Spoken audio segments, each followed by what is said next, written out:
BS minutes restriction. The Indiana Fever got absolutely shellacked and embarrassed at home versus the Golden State Valkyries. This is disgusting. Stephanie White is a joke. The organization is a joke. The medical staff is a joke. I've seen enough. This thing is over. Free Caitlin Clark. She's locked up, locked up. The professional basketball world is currently holding its breath, completely paralyzed by a sequence of events so dark, so suspicious, and so deeply unsettling that it has officially changed the WNBA forever. What took place on the hardwood during the high-stakes showdown between the Valkyries and the Indiana Fever was not just a basketball game. It was a psychological war zone. For weeks, the tension surrounding generational superstar Caitlin Clark has been building to an absolute boiling point. The pressure, the media target on her back, and the relentless, borderline unsafe physicality she faces every single night finally culminated in a horrific blowout disaster. But as the final buzzer sounded and the stadium lights dimmed, fans across the globe weren't talking about the final score. They were staring at their screens in absolute disbelief, asking one terrifying question. Was what we just witnessed a routine physical basketball game?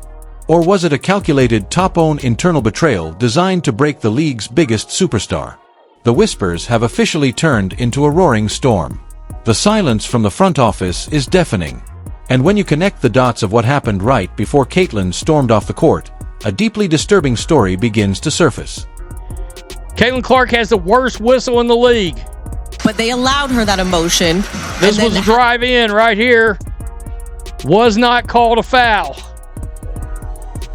And wow, I gotta tell you, it was on and popping in this game. Even make a move to try to keep Burton off. Caitlin crashed out on the refs. Right here. Right here. She lost it. And you could tell at one point in the game, later after this, she got pulled out of the game and I think she slammed the table on the way out of the game. But this is another look at this. Real close. I've got to be honest. The officials allowed. She said, F. I've been fouled 5 effing times. Give me a effing call. F. I got fouled 5 times. It boiled over tonight. It boiled over tonight. To truly understand the anatomy of this disaster, we have to look closely at the moments the mainstream broadcast tried to gloss over. From the very first tip-off, it was clear that the rules governing the game had completely altered for Caitlin Clark. The defense wasn't just playing tight. They were crossing the line into flat-out dangerous territory. And standing just feet away, holding the ultimate power to control the game, were the WNBA officials. But instead of maintaining order, something unbelievable happened. Right before the critical altercation, a brutal, highly illegal contact occurred right in front of the referee's eyes. It wasn't a hidden foul. It was a violent, uncalled hit that sent shock waves through the Fever bench. Caitlin Clark, visibly hurt and feeling the immediate physical toll, turned directly to the official. She wasn't just complaining. She was screaming for a call, begging for the protection that every single superstar in sports history is guaranteed. But the referee's reaction, absolute stone-cold indifference. She puts Caitlin Clark in with all of the bench unit. No Aaliyah Boston. Like, she's only going to get to play for 4 minutes. Can you at least have her out there with Aaliyah Boston or something? No, just, bro, this is a clown show. The Indiana Fever got smacked, man. They got absolutely smacked. Caitlin Clark about to crash out on the ref. I'm surprised she didn't get a tech. I'm going to keep it real. I'm surprised your ass didn't get teed up because you was going off on the ref for good reason. You got knocked out of the air and you was hurt. You was limping. It was a dangerous play. No whistles. And I've been saying, the Indiana Fever are not that good. Yeah, they had a big win versus the Aces. I believe the Aces were just ready to go on vacation. They ain't beat no good teams. They've been beating up on the bums of the league consistently. That is who they've been collecting wins against, beating up on the Sparks, the Mercury, the damn Chicago Sky, like those type of teams. They're not beating the better team. The whistle remained dead. In that exact second, The message was sent to the opposition. Caitlin Clark is fair game. Do whatever you want. It was an open invitation to attack, and the consequences were about to be catastrophic. When a player realized that the very people paid to protect them have completely abandoned them, panic and fury take over.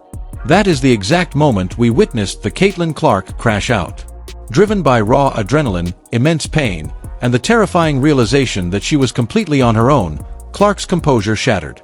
She was shouting, pleading, and gesturing wildly at a refereeing crew that treated her like she was invisible. But the tragedy of this story deepens when you look at her own bench. Where was the protection? Where was the tactical intervention? Coach Stephanie White stood on the sidelines, completely paralyzed as the situation escalated into chaos. Instead of pulling her superstar out of the line of fire, instead of drawing a technical foul to protect her players' safety. Basically the best three-point shooter in all the league for the last, 4 weeks now? I think it's time that we start bringing up Sophie Cunningham for 6th Woman of the Year.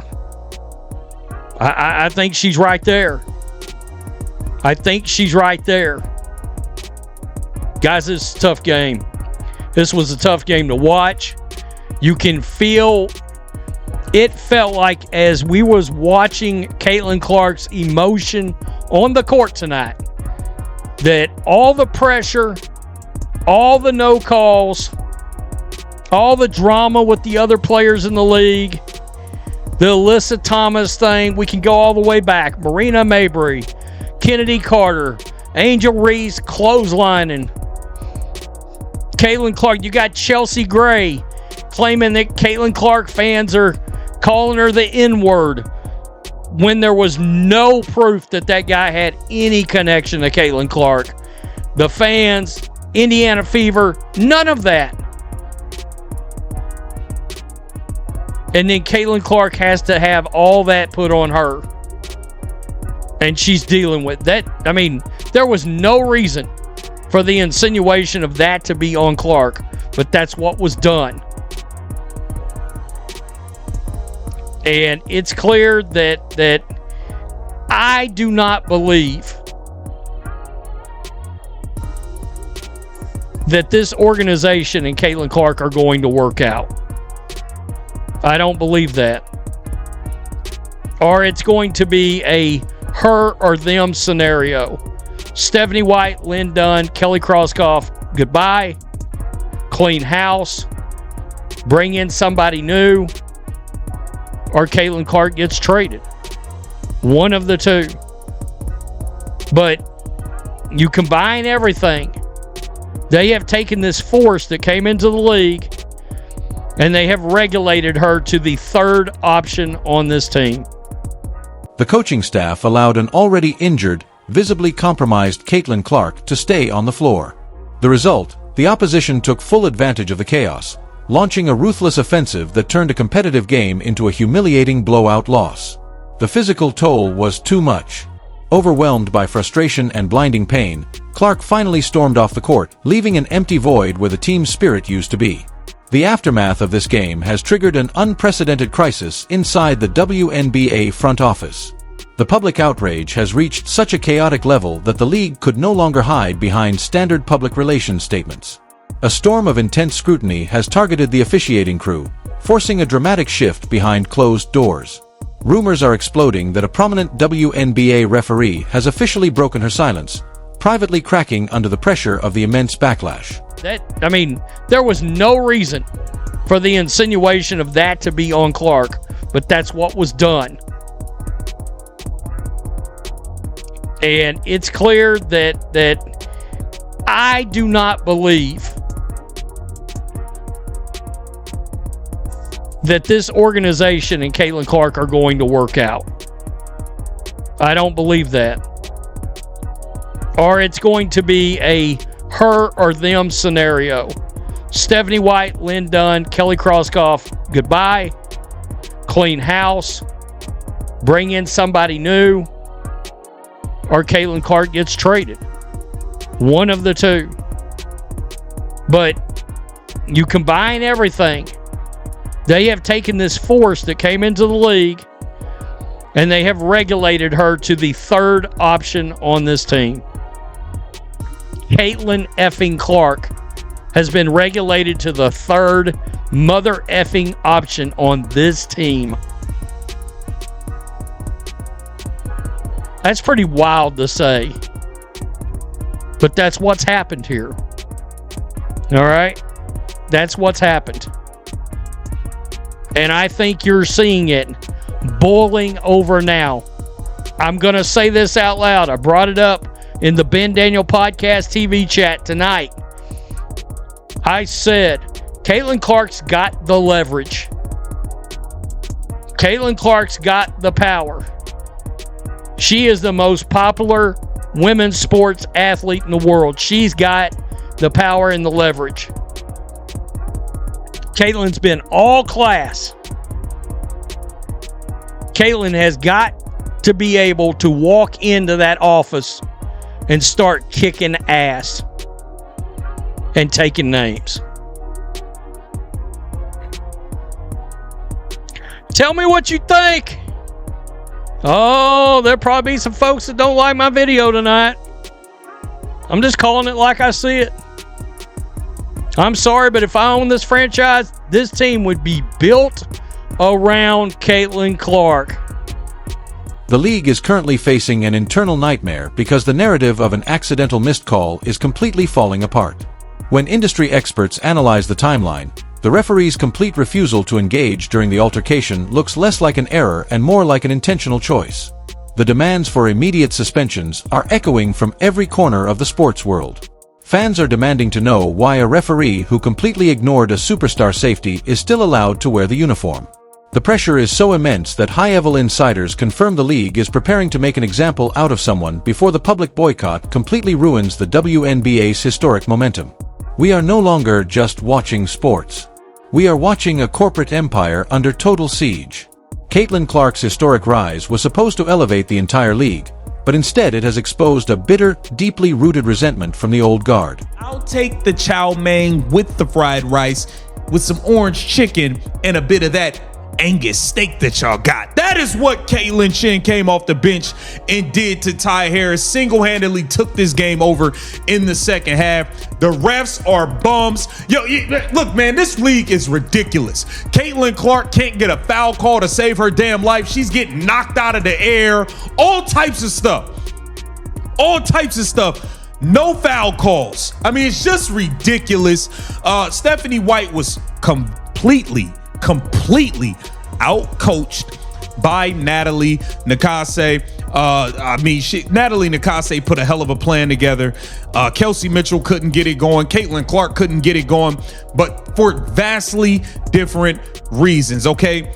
This entire minutes restriction thing you might as well call it stat management. It's stat management to make sure Caitlin Clark isn't getting busy and having her normal numbers. This is to bring her stats down. I believe that. And that is exactly what they are doing. Caitlin Clark can't get in a rhythm. She's playing 3 minutes here, 4 minutes there, 4 minutes there, 3 minutes here. You know Stephanie White, the bonehead clown of a coach for the Indiana Fever. Caitlin Clark's second stint, she puts Caitlin Clark in with all of the bench unit. No Aaliyah Boston. Like, she's only going to get to play for 4 minutes. Can you at least have her out there with Aaliyah Boston or something? No, just, bro, this is a clown show. The Indiana Fever got smacked, man. They got absolutely smacked. Caitlin Clark about to crash out on the ref. I'm surprised she didn't get a tech. I'm going to keep it real.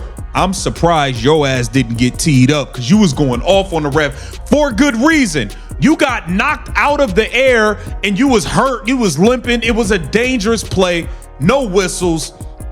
And I've been saying, the Indiana Fever are not that good. Yeah, they had a big win versus the Aces. I believe the Aces were just ready to go on vacation. They ain't beat no good teams. They've been beating up on the bums of the league consistently.